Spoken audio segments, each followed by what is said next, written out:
میں نے حیران ہو کر ادھر ادھر دیکھا، کار چل رہی تھی، میری نندے میرے گرد بیٹھی تھی۔ میں نے ان سے پوچھا گاڑی تو ایوب چلا رہا تھا، وہ کہاں ہے؟ اچانک میری یادداشت لوٹ آئی تھی، مجھے وہ خوفناک حادثہ یاد آ گیا۔ بہنوں سے پوچھا ہم کار میں کہاں جا رہے ہیں اور میرا شوہر کہاں ہے؟ انہوں نے بتایا کہ وہ کار کے حادثے میں زخمی ہو گئے تھے، ابھی تک اسپتال میں ہیں۔ انہوں نے یہ مناسب نہ سمجھا کہ دوران سفر مجھ کو اس اندونک حقیقت سے آگاہ کر دے کہ ایوب فوت ہو گئے ہیں۔ البتہ انہوں نے یہ بتایا کہ میری یادداشت کھو گئی تھی اور مجھے علاج کی غرض سے اسپتال لے جا رہے تھے۔ مجھے پتا چلا کہ میں 2 ماہ تک ہوش و حواس سے بیگانہ رہی ہوں تو بہت حیران ہوئی۔ میری یادوں کی زنجیر یادداشت گم ہونے سے لوٹانے تک محدود تھی۔ اب میں نارمل باتیں کر رہی تھی، سب کو پہچان رہی تھی، اس لیے گھر والے اسپتال لے جانے کے بجائے گھر لے آئے۔ مجھے اپنے محبوب شوہر کی موت کے صدمے سے بحالی میں 1 سال لگ گیا۔ سال بھر تک میرے سسرال والوں نے کچھ نہ کہا، اس کے بعد ان کا رویہ بدلنے لگا۔ نندے مجھے فالتو شے سمجھنے لگی کیونکہ اب میں پہلے جیسا کام کاج کرنے سے قاصر تھی۔ حادثے کی وجہ سے بازو کی ہڈیاں ٹوٹی تھی، اس لیے زیادہ کام کاج نہیں کر سکتی تھی۔ ساس مجھ کو دیکھتے ہی ٹنڈی آہیں بھرنے لگتی تھی کہ ان کو اپنا مرحوم بیٹا یاد آ جاتا تھا، اور چچا کا خیال یہ تھا کہ میری شادی کر دی جائے تاکہ باقی ماندہ زندگی کا کوئی آسرا تو ہوں۔ اب تمام گھر والے اس کشمکش میں تھے کہ میرا کیا کرے۔ میری کوئی اولاد بھی نہیں تھی جس کے سہارے باقی زندگی کاٹ لیتی۔ نندوں کو مجھ سے تبھی دلچسپی ہوتی اگر میں ان کا کام دوڑ دوڑ کر کرنے کے قابل ہوتی۔ زیادہ پڑھی لکھی نہیں تھی کہ کہیں ملازمت کر لیتی۔ بیکار آدمی کس کو باتا ہے، وہ تو ایک مستقل بوجھ ہوتا ہے۔ اب سوائے دیور کے گھر میں کسی کو میرا خیال نہ تھا۔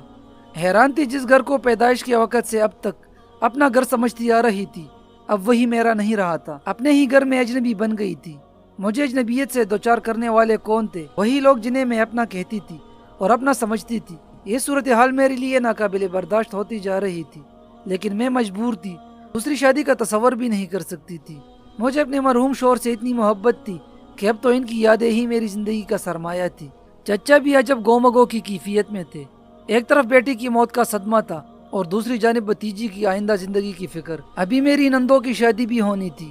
یہ لوگ میری دوبارہ شادی کی تذکرہ کرنے لگے۔ ایک تو شوہر کی موت کا اتنا صدمہ تھا کہ جانے میں زندہ کس طرح تھی۔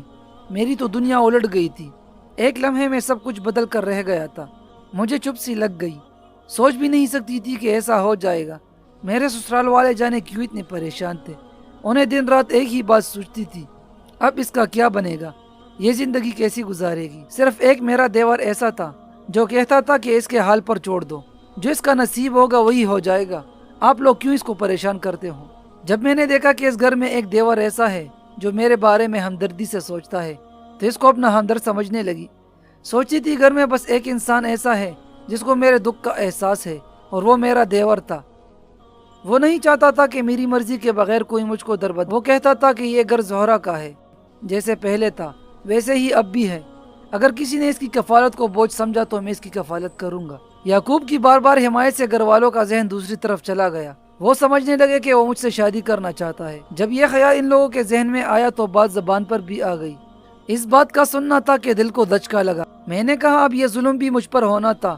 میں تو دیور کو اپنے چھوٹے بھائی کی طرح سمجھتی تھی، اور آپ لوگوں نے ایسا کہہ کر میرا کلیجہ ہی نکال لیا ہے۔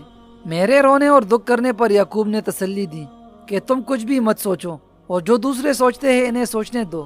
ہر انسان کو اپنی سمجھ کے مطابق سوچنے اور اپنی سوجھ بوجھ کے مطابق بات کرنے کا حق ہے۔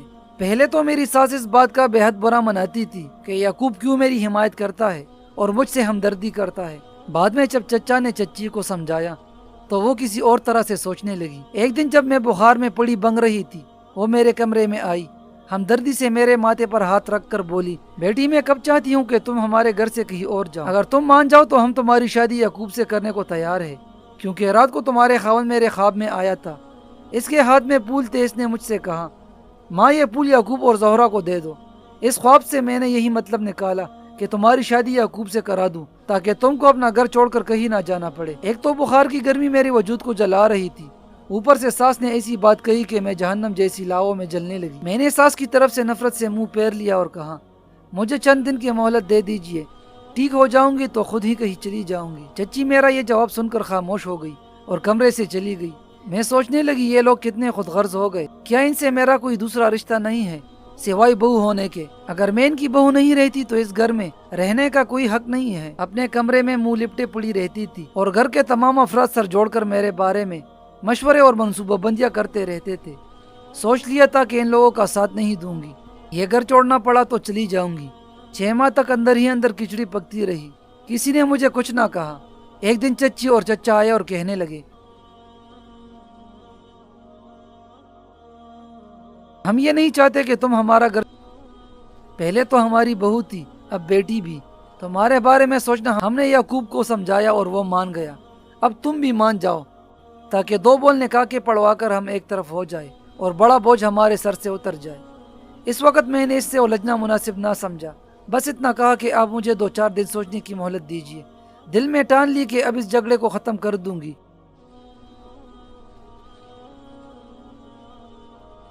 کچھ کہا کر اس رات بہت رو رو کر دعائیں مانگ کہ اے اللہ تو ہی میری رہنمائی کر اور مجھے کچھ۔ یعقوب سے تو شادی کا سوال ہی، آدھی رات تک کروٹیں بدلتی رہی، نہ جانے رات کے کون سے پہر نیند آ گئی۔ کیا دیکھتی ہوں کہ ایوب خواب میں آئے، ان کے ہاتھ میں پھول ہے، انہوں نے کچھ پھول میری جولی میں ڈالے اور کچھ یعقوب کو دیے اور کہہ رہے ہیں کہ تم یعقوب سے سمجھوتا کر لو۔ میں اسی وقت میری آنکھ کھل گئی، کیسا عجیب خواب تھا، میں کام کر رہ گئی، بستر پر پڑی لرز رہی تھی۔ کچھ عرصہ پہلے یہی خواب میری ساس نے دیکھا تھا اور میں سمجھتی تھی کہ وہ ایک جھوٹا خواب مجھے سنا کر اپنا مطلب نکالنا چاہتی ہے۔ او میرے خدا، تو کیا وہی خواب میرے لاشعور نے دہرایا تھا؟ واقعی خواب تھا یا واقعی خواب میں ایوب آئے تھے؟ صبح تک میں جاگتی رہی اور سوچتی رہی، یہاں تک کہ اذان کی آواز میرے کانوں میں آئی تو میں ایک حتمی فیصلے پر پہنچ چکی تھی۔ سوچ لیا تھا کہ میں نے کلی طور پر اپنے آپ کو ان کے حوالے کرنے کا فیصلہ کر لیا۔ جب چچی نے میرا فیصلہ پوچھا تو میں نے انہیں کہہ دیا، چچی جان جیسے آپ کی مرضی، میں آپ کی بیٹی ہوں اور ماں باپ بیٹیوں کے میں نے ہتھیار ڈال دیے۔ انہوں نے اپنے چھوٹے بیٹے کا نکاح مجھ سے کر دیا۔ کئی دن بوجھی دل اپنے پہلے شوہر کو بلا نہیں پاتا تھا اور دیور کو بطور شوہر ذہن قبول کرنے پر آمادہ نہیں ہوتا تھا۔ وقت بڑا طاقتور منصف ہے، یہ ظالم و جابر حکمران ہے، اس کے سامنے کسی رفتہ رفتہ ماضی کے گاؤں مندمل ہونے لگے۔ ذہن نے یعقوب کو بطور شوہر تسلیم کرنا شروع کر دیا۔ اس میں یعقوب نے بھی میری مدد کی۔ وہ مجھے سمجھاتا، زہرا ہم سب تمہاری بہتری چاہتے ہیں اور ہم سب تم سے پیار کرتے ہیں، اس لیے بہرحال جو گھٹن وقت تھا وہ گزر گیا۔ وقت گزرنے کے ساتھ ساتھ میرے جسم میں توانائی آنے لگی، زندگی میں دلچسپی لینے لگی۔ ایک دن یعقوب نے بتایا کہ میں نے بھیا کو خواب میں دیکھا تھا، اپنے گلے سے پھولوں کا ہار اتار کر میرے گلے میں انہوں نے ڈالا تھا۔ جب یہ خواب دیکھا تو تم سے شادی کرنے کا فیصلہ کر لیا۔ یہ کتنی حیرت کی بات تھی کہ ہم سب جو اب کسی فیصلے پر پہنچ نہ پا رہے تھے، ایوب نے ہر ایک کے خواب میں آ کر ہماری مدد کی۔ ایک شخص کا بیان جھوٹا ہو سکتا ہے، لیکن تبھی سے مجھے یقین ہو گیا کہ مرنے والوں کا اپنے پیاروں سے تعلق ضرور ہوتا ہے۔ رشتے نے ایک بار پھر مجھے اس گھر کے ساتھ ٹوٹی ہوئی زنجیر کو جوڑ کر جگڑ دیا۔ اگرچہ وہ حادثہ جس نے میری شوہر کو مجھ سے جدا کر دیا تھا بھولتا نہیں، میرا ذہن اب بھی کبھی کبھی خلاؤں میں بھٹکتا ہے۔ اکثر میں چہرے بھول جاتی ہوں، لیکن میری زندگی کو نئے راستے پر ڈالنے والے میرے چچا اور چچی ہے، جن کو علم تھا کہ میں بانجھ ہوں، اگرچہ میں بعد میں یعقوب کے کئی بچوں کی ماں بنی۔